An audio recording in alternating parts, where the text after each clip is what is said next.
بسم اللہ الرحمن الرحیم۔ السلام علیکم۔ میں فیصل آباد فارم ہاؤس میں کام کرتی تھی۔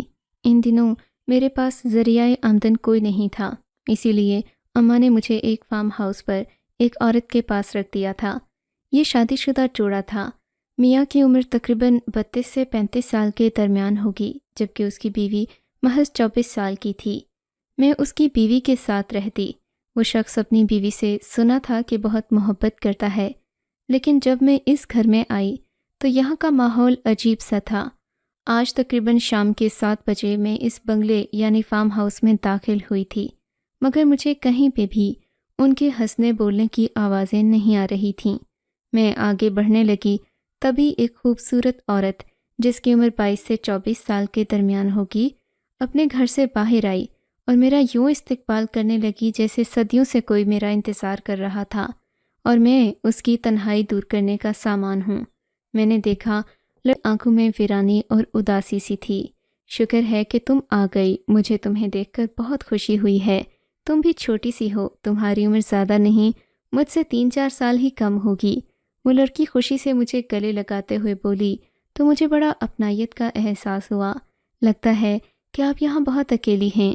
یہ سننا تھا کہ اس کے چہرے کی مسکراہٹ غائب ہو گئی، آنکھوں میں اداسی چھلکنے لگی۔ ہاں، تم صحیح کہتی ہو، میں بہت پریشان اور اداس رہتی ہوں۔ مجھے کام والی سے زیادہ ایک ساتھی اور ایک سہیلی کی ضرورت تھی۔ میرا شوہر بہت شکی ہے، مجھ سے بات نہیں کرنے دیتا، فون بھی لے رکھا ہے اس نے مجھ سے، محبت بے پناہ کرتا ہے، لیکن بس کسی پرندے کی طرح مجھے سونے کے پنجرے میں قید کر رکھا ہوا ہے۔ میرے ماں باپ نے میری میڈیکل کی تعلیم بھی ادھوری چھڑوا کر مجھے اس شخص سے بیاہ دیا۔ میں اس سے محبت نہیں کرتی، نہ یہ مجھ سے کرتا ہے، لیکن زمانے بھر کو یہی لگتا ہے کہ میرا شوہر مجھ سے محبت کرتا ہے، پاگل ہے میرے لیے، اتنا بڑا گھر لے کر دے رکھا ہے مجھے۔ تو کیا محبت نہیں کرتا آپ کا شوہر؟ اتنا بڑا فارم ہاؤس آپ ہی کے تو نام کر رکھا ہے۔ میں نے اس سے کہا تو وہ پھر سے پریشان ہو گئی۔ صرف فارم ہاؤس سے تو عورت کا دل نہیں بھرتا نا، اسے شوہر کی محبت چاہیے ہوتی ہے جو مجھے میسر نہیں۔ کیوں؟ کیا آپ کے شوہر کسی اور عورت میں دلچسپی رکھتے ہیں؟ نہیں نہیں، ایسی بات نہیں، وہ اٹھلا کر بولی۔ اب میں اتنی بھی گری پڑی نہیں ہوں کہ میرے ہوتے ہوئے وہ کسی اور عورت کے پاس جائے۔ اس نے غرور سے کہا تھا، تو کیا اپنے دوستوں کے ساتھ وقت بتاتا ہے آپ کا میاں؟ میں نے کہا تو اس نے نفی میں سر ہلا دیا۔ چھوڑو، میں تمہیں یہ نہیں بتا سکتی کہ وہ کیا کرتا ہے، لیکن بس جو بھی کرتا ہے برا ہی ہے۔ کچھ لوگ کہتے ہیں کہ وہ اپنی جگہ پر صحیح ہے، کچھ کہتے ہیں کہ اگر تم سے محبت کرتا ہوتا تو ایسا کرنے کا سوچتا بھی نہیں۔ ایسا بھی کیا کرتا ہے آپ کا شوہر؟ میں نے شرارتی انداز میں اس سے پوچھا۔ بس چھوڑو، ابھی ہماری جان پہچان اتنی نہیں ہوئی کہ میں تمہیں ساری باتیں بتا دوں۔ اس میں فوراً مالکن والی روح آ گئی تھی۔ میں سمجھ گئی تھی کہ مجھے اس گھر میں اپنا کام پورا کرنا ہوگا، ورنہ میری مالکن مجھ سے خوش نہیں ہوگی۔ وہ میڈیکل کی اسٹوڈنٹ رہ چکی تھی، میں نے FSC کر رکھا تھا۔ میرے لیے بہت مشکلات تھیں، میں آگے پڑھ نہیں سکی تھی، اسی لیے اماں نے مجھے اس اتنے بڑے فارم ہاؤس کی ذمہ داری دے کر یہاں بھیج دیا تھا۔ اماں ان لوگوں کو بڑے سالوں سے جانتی تھیں، اسی لیے ان کو ان پر بھروسہ تھا، مگر میں کیا جانتی تھی کہ میں یہاں سے ایک ایسی داستان لے کر جاؤں گی جو مجھے ہمیشہ کے لیے یاد رہے گی، اور اس برے خواب کا ایک لمحہ بھی میرے لیے زندگی بھر کا خوف بن کر رہ جائے گا۔ میں جانوروں سے نفرت کرنے لگوں گی، شاید انسانوں سے بھی نفرت کرنے لگوں گی۔ ایک رات 12 بجے تھے، میں اپنے کوارٹر میں آرام سے سو رہی تھی جب میرے دروازے پر ہلکی ہلکی دستک ہونے لگی۔ مجھے ڈر لگ رہا تھا، دروازہ کھولنا نہیں چاہتی تھی، مگر میں نے دروازہ کھول دیا۔ سامنے کا منظر دیکھ کر پریشان رہ گئی تھی۔ سامنے میرا مالک کھڑا تھا، اس نے عجیب نازیبا سے کپڑے پہن رکھے تھے، شلوار اور بنیان پہنے وہ میرے سامنے کھڑا تھا۔ مجھے اس پر گھن آنے لگی، بھلا ایسے کوئی جوان لڑکی کے سامنے جاتا ہے، اس کے کمرے کا دروازہ بجاتا ہے؟ مجھے بہت غصہ آیا، میں اس کے منہ پر دروازہ بند کرنے ہی لگی تھی کہ اس نے دروازہ اپنے ہاتھ سے پکڑ لیا اور بولا، تمہیں شرم نہیں آتی اپنے مالک کو یوں انکار کرتے ہوئے؟ میں ایسی ویسی لڑکی نہیں ہوں، یہاں پر آپ کی بیوی کی خدمت کرنے آئی ہوں، آپ کو خوش کرنے نہیں۔ میری بات سن کر وہ زور سے ہنسا اور بولا، تمہیں کہا کس نے ہے کہ مجھے خوش کرو؟ تمہاری اتنی اوقات نہیں کہ تم مجھے خوش کرو، اتنی اوقات تو شاید میری بیوی کی بھی نہیں۔ اس لیے میں تم سے یہ تو کبھی نہیں کہوں گا۔ میں تم سے کوئی اور بات کرنے آیا تھا مگر تمہارے دماغ میں پتہ نہیں کیا فلم چل رہی ہے، رہنے دو۔ انہوں نے یہ بات کر کے مجھے شرمندہ کر دیا۔ میرے ذہن کو ایک دم ایک جھٹکا سا لگا کہ میں نے کتنی غلط بات کر دی۔ مجھے فوراً ہی اپنی غلطی کا احساس ہو گیا۔ میں نے کہا مجھے معاف کر دیں، میں دراصل آپ کا حلیہ دیکھ کر ڈر گئی تھی۔ ڈرو نہیں، میں اسی حلیے میں زیادہ تر رہتا ہوں۔ دراصل تمہیں یہ کہنے آیا تھا کہ میں ذرا تھوڑی دیر باہر جا رہا ہوں، تم میری بیوی کے پاس چلی جاؤ، وہ اکیلی ہوگی۔ اصل میں نے ہی اسے منع کیا تھا کہ تمہارے ساتھ زیادہ قربتیں نہ بڑھائے، لیکن اب میرے لیے ناممکن ہو گیا ہے۔ میں چاہتا ہوں تم اس کے ساتھ رہو، میں ذرا باہر جا رہا ہوں کام سے۔ اتنا کہہ کر وہ وہاں سے چلے گئے۔ میں دیکھتی ہی رہ گئی۔ مجھے اپنے مالک کی بیوی پر بڑا ترس آتا تھا۔ خیر، میں ان کے بیڈ روم تک چلی گئی تھی۔ دل زور زور سے دھڑک رہا تھا۔ پتہ نہیں کیوں لگ رہا تھا کہ کہیں مالک نے مجھے دھوکے سے نہ بلایا ہو، لیکن میں جیسے ہی اس کمرے میں پہنچی، میں نے دیکھا تو وہاں کوئی بھی نہیں تھا۔ میں ڈر گئی تھی۔ مجھے لگا کہ شاید آج میرے ساتھ بہت برا ہونے والا ہے، لیکن تبھی غسل خانے کا دروازہ کھلا، مالکن باہر نکلی۔ اس کے چہرے پر ابھی بھی پریشانی تھی۔ لگتا تھا کہ اس نے کئی دن سے کھانا نہیں کھایا، لیکن شاید اس کا چہرہ رو رو کر ایسا ہو گیا ہے۔ میں فوراً آگے بڑھی۔ اس نے میرا ہاتھ چھٹک دیا۔ میں جانتی ہوں تمہیں وہی لے کر آیا ہے کہ تم میرا دل بہلاؤ، لیکن تم خود سوچو، کیا کوئی عورت اپنے شوہر کی کمی کسی اور عورت سے پوری کر سکتی ہے؟ ایسا تو ہرگز نہیں ہوتا۔ میرے شوہر کو میرا احساس ہی نہیں۔ جی میں سمجھتی ہوں، لیکن آپ کو پتہ ہے آپ کے شوہر کو بدلنا میرا کام تو نہیں، نہ میں ایسا کر سکتی ہوں۔ میں صرف آپ کو تسلی دے سکتی ہوں، آپ کے ساتھ وقت گزار سکتی ہوں، آپ کی خدمت کروں گی، یہی سب تو میں کر سکتی ہوں، اور اسی کے لیے میں یہاں آئی ہوں۔ میری بات سن کر اس احساس سا ہوا۔ کہنے لگی کہ چلو بیٹھ جاؤ، آج میں تمہیں اپنے میڈیکل کالج کی کچھ یادیں دکھاتی ہوں۔ یہ کہہ کر اس نے کمرے کا دروازہ نفرت سے بند کر دیا۔ کہنے لگی کہ اب صبح تک میں کسی کو اس کمرے کے اندر نہیں آنے دوں گی۔ مجھے اس کی باتوں سے لگ رہا تھا کہ وہ اپنے شوہر سے نفرت کرنے لگی ہے۔ کرتی بھی کیوں نہ، وہ اسے ایک لمحہ بھی محبت بھرا نہیں دیتا تھا، ہر وقت اس کو تانے شکووں میں جکڑے رکھتا۔ میں نے اس سے کوئی بات نہیں کی، بس ہم اس کے کالج کے بارے میں باتیں کرنے لگے۔ پھر یکدم اس کو کچھ یاد آ گیا، کہنے لگی، سچ مجھے تو یہ بھی پتہ ہے کہ تم نے بھی FSc پری میڈیکل میں کر رکھی ہے، کیوں نہ میں تمہیں ٹیسٹ کی تیاری کرواؤں، تم بھی میڈیکل میں سلیکٹ ہو جاؤ گی، تمہاری فیس میں دوں گی، میں چاہتی ہوں کہ تم بھی ڈاکٹر بنو، میں جانتی ہوں تم یہ کر سکتی ہو۔ مالکن نے یہ بات مجھے نہایت محبت سے بولی تھی، مگر اس کی آنکھیں کچھ اور کہہ رہی تھیں۔ ایسا لگتا تھا جیسے وہ یہ کام انتقامی طور پر کر رہی ہے، مگر مجھے پڑھا کر اس کا کون سا انتقام پورا ہونا تھا؟ یہ بات میری سمجھ سے باہر تھی۔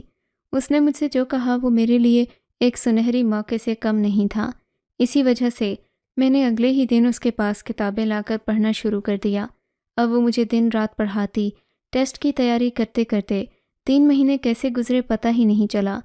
اگلے مہینے ٹیسٹ تھا۔ میں نے میڈیکل کا ٹیسٹ امتیازی نمبروں سے پاس کیا تو مجھے ایک میڈیکل کالج میں داخلہ بھی مل گیا تھا۔ یہاں داخلہ ملنے کے بعد بھی میں اپنی مالکن کے ساتھ ہی رہتی تھی، کیونکہ اماں کو میرے داخلے کا نہیں پتہ تھا۔ میں بس انہیں اچانک خوشخبری دینا چاہتی تھی، پر میں کیا جانتی تھی کہ میں ایک ایسا منظر بھی دیکھ لوں گی جو مجھے یہاں سے بھاگنے پر مجبور کر دے گا، اور میں ساری زندگی پلٹ کر یہاں آ نہیں سکوں گی، بلکہ اس لمحے کے بارے میں سوچ کر ہی کانپ جایا کروں گی۔ رات کا وقت تھا، میں آج بہت مصروف تھی۔ کالج میں ایک ٹیسٹ تھا جس کی تیاری مجھے ہر صورت کرنا تھی۔ مالکن نے مجھے اب بیٹھنے کا کہا تو تھا، لیکن میں نے کہا کہ آج میں مصروف ہوں، پڑھائی میں بہت وقت لگ جائے گا، آپ سو جائیے گا، کل شام کو آ کر میں آپ کے لیے اچھی سی چیزیں پکاؤں گی، آپ کھائیں گی تو ساری تھکاوٹ اتر جائے گی۔ مالکن نے مجھے خوشی خوشی اجازت دے دی۔ میں اپنے کوارٹر میں آ کر پڑھائی میں مصروف تھی کہ مجھے کسی جانور کی آواز آئی۔ پہلے تو مجھے لگا کہ یہ میرا وہم ہے، پھر میرے ذہن میں تجسس ہوا کہ کیا پتہ یہاں پر کوئی جن بھوت رہتا ہو۔ مجھے جنوں بھوتوں سے حیرت انگیز طور پر کوئی ڈر نہیں لگتا تھا۔ یہ سب دیکھنے کے لیے میں اپنے کوارٹر سے باہر آ گئی۔ دیکھا تو آواز ایک طرف سے آ رہی تھی۔ میں نے ہمت بڑھائی اور اس طرف قدم بڑھانے لگی۔ تقریباً 2 منٹ گزرے تھے، میں اس جگہ پر پہنچ گئی تھی جہاں سے کسی جانور کی آواز آ رہی تھی۔ آواز گھٹی گھٹی سی تھی، اور ساتھ میں ایک انسان کی آواز بھی تھی۔ اب مجھے پکا شک ہو گیا تھا کہ اندر کچھ نہ کچھ ہو رہا ہے۔ میں نے دکھڑا سا تھا۔ میں حیران ہوئی، اس طرف مالک نے مجھے آنے سے منع کر رکھا تھا۔ ایک بار میں یہاں صفائی کرنے آ رہی تھی تو مجھ سے کہنے لگے کہ تم یہاں نہ آیا کرو، اپنے فارم ہاؤس کا خیال میں خود رکھ لوں گا۔ میں ان کی یہ باتیں سنتی تو مجھے عجیب سا لگتا تھا کہ اتنا بڑا آدمی جو ہر وقت سوٹ بوٹ پہنے رکھتا ہے کیسے یہ کر سکتا ہے کہ سارے فارم ہاؤس کی صفائی خود کرے گا۔ لیکن پھر جب میں نے ان کی بیوی سے پوچھا تھا تو انہوں نے مجھے سرسری سا جواب یہی دیا تھا کہ اس جگہ کی صفائی میرا شوہر خود ہی کرتا ہے، تمہیں ادھر جانے کی ضرورت نہیں۔ مگر آج میں یہاں آ ہی گئی تھی کیونکہ مجھے کب سے عجیب عجیب آوازیں سنائی دے رہی تھیں۔ خیر، میں نے دیکھا تو یہ باڑا سا تھا جس کا ایک مضبوط دروازہ تھا۔ دروازہ لوہے کا تھا۔ میں مزید حیران ہو گئی۔ عموماً باڑے کا دروازہ تو لکڑی کا ہوتا ہے۔ میں بھی دیہات میں پلی بڑھی تھی، مجھے ان سب چیزوں کا علم تھا، مگر یہ دروازہ لوہے کا تھا اور اندر سے آوازیں عجیب عجیب آ رہی تھیں۔ پھر میں نے دیکھا تو یہ باڑا کم اور ایک پر آسائش کمرہ زیادہ لگ رہا تھا۔ یہ سب دیکھ کر میں حیران ہوئی۔ میں نے دروازہ کھولنے کی کوشش کی مگر اندر سے دروازہ نہیں کھلا بلکہ آوازیں آنا بند ہو گئیں۔ میں حیران ہو کر وہاں سے واپس لوٹ آئی، سوچا کہ کل دن کے وقت جا کر ضرور دیکھوں گی کہ یہاں کیا ہے۔ آوازیں کس چیز کی آ رہی تھیں؟ انسان اور جانور کی آواز ایک ساتھ آنا بڑی غیر معمولی بات تھی۔ رات سے صبح کیسے ہوئی پتہ نہیں چلا۔ اگلے دن میرا ٹیسٹ تھا، میں سارے کاموں میں مصروف رہی تھی۔ تبھی جب اگلی شام میں واپس فارم ہاؤس میں آئی تو میری نظر سیدھا اپنے کوارٹر کے سامنے پڑی، اسی راستے پر جس سے ہو کر میں جانوروں والی آواز والے کمرے میں پہنچی تھی۔ جیسے ہی میں نے اس کمرے کو دیکھا تو میری نظر ٹھہر گئی تھی۔ وہ کمرہ تو باہر سے بہت اچھا صاف ستھرا لگ رہا تھا۔ میں نے سوچا اسے کھول کر دیکھتی ہوں۔ اس وقت مالک بھی گھر پر نہیں تھے۔ میں نے آگے بڑھ کر اس کھول دیا۔ اندر تو کچھ بھی نہیں تھا، ایک بستر تھا اور باقی کا کمرہ خالی تھا۔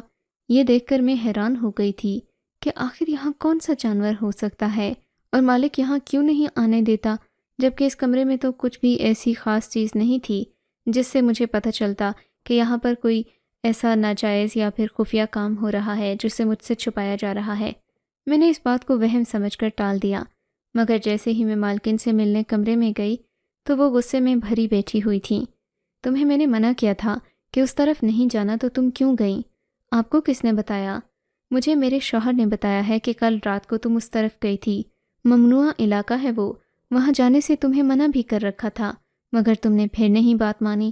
تم اس گھر کو اپنا گھر نہیں سمجھو، میں مالکن ہوں تمہاری، تم کیا سمجھتی ہو کہ اس گھر کا سارا اختیار تمہارے پاس آ گیا ہے؟ میں نے ایسا تو کبھی بھی نہیں سمجھا۔ میں آنکھوں میں آنسو بھر کے کھڑی ہو گئی تو مجھ پر ترس آ گیا۔ اچھا بیٹھو، مجھ سے غلطی ہو گئی۔ دراصل میرے شوہر نے مجھ پر بہت غصہ کیا کہ میں نے تمہیں تمیز نہیں سکھائی، یہ نہیں سمجھایا کہ اس ممنوع علاقے کی طرف نہیں آنا۔ وہ کہہ رہے تھے کہ وہاں ان کے بہت ضروری کاغذات ہیں جہاں پر جانا اس لیے منع کر رکھا ہے کہ کہیں وہ کاغذات گم نہ ہو جائیں۔ میرے شوہر کو اپنے کاغذات کے بارے میں بہت پریشانی اور فکر رہتی ہے۔ وہ یہ برداشت نہیں کر سکتے کہ ان کی ذاتی چیزوں کو ذرا سا بھی ہلایا جلایا جائے یا ادھر ادھر کیا جائے۔ میں سمجھ گئی ہوں، آئندہ نہیں جاؤں گی۔ دل میں سوچنے لگی کہ میں جس کمرے میں گئی تھی وہاں تو کوئی کاغذات نہیں تھے۔ سوچ لیا کہ آج رات کو دوبارہ اس کمرے میں جاؤں گی، جا کر دیکھوں گی کہ ہوتا کیا ہے۔ مگر پھر مجھے رات والا منظر یاد آیا۔ مجھے یاد آیا کہ رات کو جب میں نے دروازہ کھولنے کی کوشش کی تھی تو دروازہ اندر سے سختی سے بند تھا۔ میں چاہ کر بھی اسے کھول نہیں پائی تھی۔ تبھی میں نے تہیہ کر لیا کہ میں پہلے جا کر اس کمرے کی کنڈی کروں گی، ایسے کہ میں رات کو جب وہاں سے آواز آئے تو دروازے کو اچانک کھول کر دیکھ سکوں کہ اندر کیا ہو رہا ہے۔ میں نے ایسا ہی کیا۔ اس وقت وہاں پر کوئی بھی نہیں تھا۔ مجھے یقین تھا کہ ابھی اگر جا کر میں کنڈی خراب کروں گی تو کوئی مجھے روکنے والا نہیں ہوگا۔ میں نے جلدی سے جا کر یہ کام کر دیا اور رات ہونے کا انتظار کرنے لگی۔ رات ہوتے پتہ ہی نہیں چلا۔ مالکن کا شوہر گھر آیا، ان کے کمرے سے لڑنے کی آوازیں آنے لگیں۔ میں نے چھپ کر سننے کی کوشش کی تھی۔ وہ دونوں آپس میں اونچی آواز میں لڑ رہے تھے۔ مالکن رو رہی تھی، میں اب مزید یہ سب برداشت نہیں کر سکتی۔ تمہارے لیے دعائیں کر کر کے تھک گئی ہوں کہ تمہارا دل اللہ میری طرف موڑ دے، لیکن پتہ نہیں میری دعاؤں میں اثر ہی نہیں رہا۔ شاید اس لیے کہ تم میرے ساتھ مخلص نہیں ہو، ورنہ اللہ میری دعا ضرور سنتا۔ تم کون سی پیرنی ہو؟ وہ شخص چلاتے ہوئے بولا تھا۔ میں نے اپنی زندگی ساری ایسے ہی گزاری ہے، آج تک ماں باپ کو مجھ پر اعتراض نہیں ہوا، تو تم کون ہوتی ہو اس بات پر اعتراض کرنے والی؟ یا خدایا، کیا آپ کے ماں باپ کو بھی اس بات کا پتہ ہے اور انہیں کوئی اعتراض نہیں؟ نہیں ہے انہیں اعتراض، میں ان کو انہی جانوروں سے پیسہ کما کر دیتا ہوں، میرے پورے ڈیری فارم ہیں۔ تمہیں کیا لگتا ہے میں کوئی بیوقوف ہوں؟ میرے ماں باپ مجھ پر بھروسہ کرتے ہیں۔ آئندہ کے بعد منہ سے یہ بات مت نکالنا کہ تم میرے ماں باپ کو کچھ بتا دو گی۔ میرے ماں باپ مجھ پر یقین کریں گے، نہ کہ ایک باہر کی لڑکی پر۔ میں حیران تھی کہ یہ آدمی اپنی بیوی سے کس طریقے سے بات کر رہا تھا، اس کے تو بات کرنے کا ڈھنگ ہی الگ تھا۔ میں خاموش ہو گئی۔ تھوڑی دیر کے بعد وہ آدمی اپنے کمرے سے نکلا اور اسی طرف جانے لگا جہاں اس نے مجھے آنے سے منع کر رکھا تھا۔ میں بھی اس کے پیچھے پیچھے چل پڑی تھی۔ آج مجھے کوئی ڈر نہیں تھا۔ تھوڑی ہی دیر گزری تھی کہ اندر سے ایک جانور کی آواز آنے لگی۔ میرے کان کھڑے ہو گئے۔ میں دیکھنا چاہتی تھی کہ اندر کیا ہو رہا ہے، مگر مجھے اندر جانے سے ڈر بھی لگ رہا تھا۔ دل میں ایک عجیب سا خوف تھا کہ پتہ نہیں کیا ہو جائے گا۔ ظاہر ہے اندر ایک جوان جہاں آدمی موجود تھا، میں کیسے دروازہ توڑ کر جاتی اور بلا خوف و خطر ہو کر اندر دیکھتی کہ ہو کیا رہا ہے۔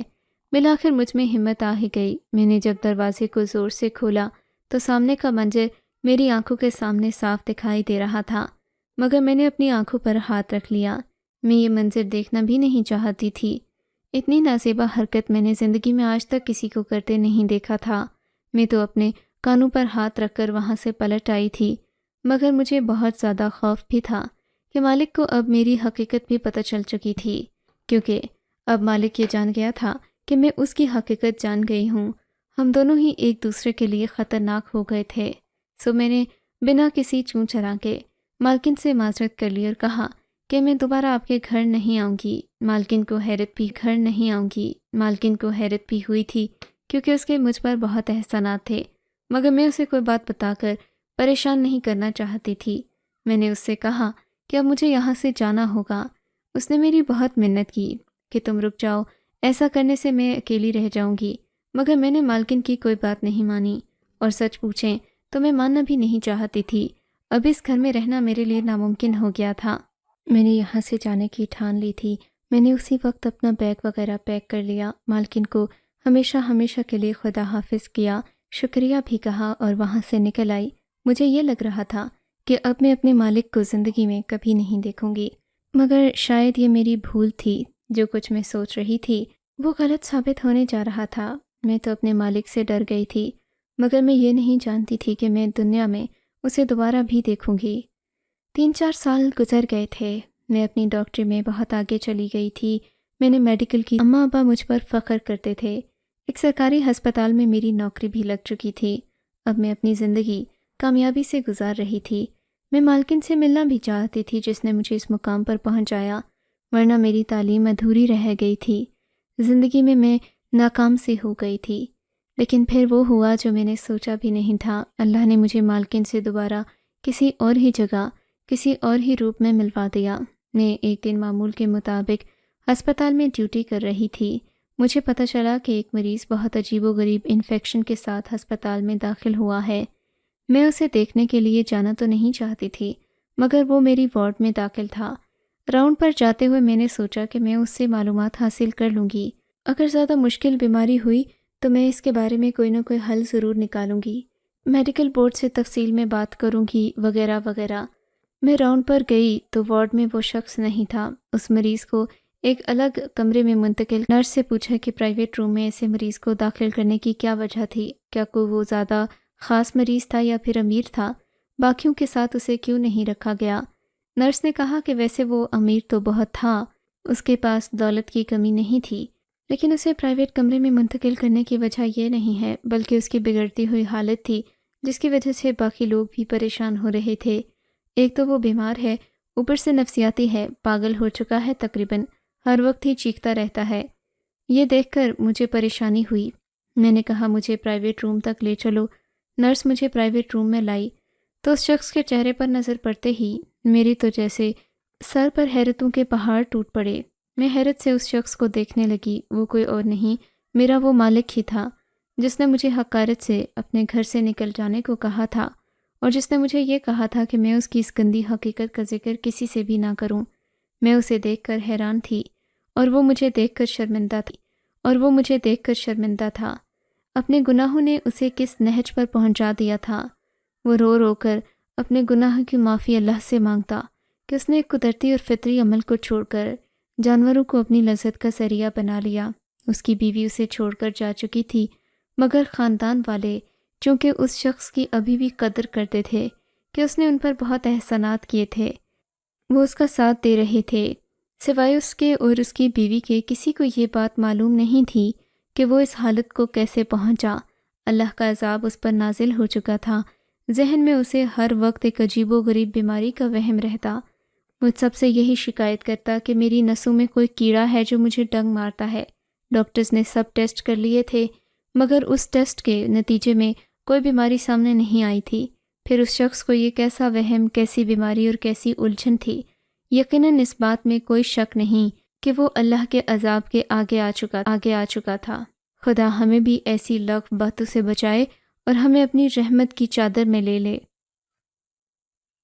آپ کو اگر یہ کہانی اچھی لگی ہے تو اس ویڈیو کو لائک کیجیے، اور اس طرح کی مزید کہانیاں سننے کے لیے ہمارے چینل کو ضرور سبسکرائب کیجیے۔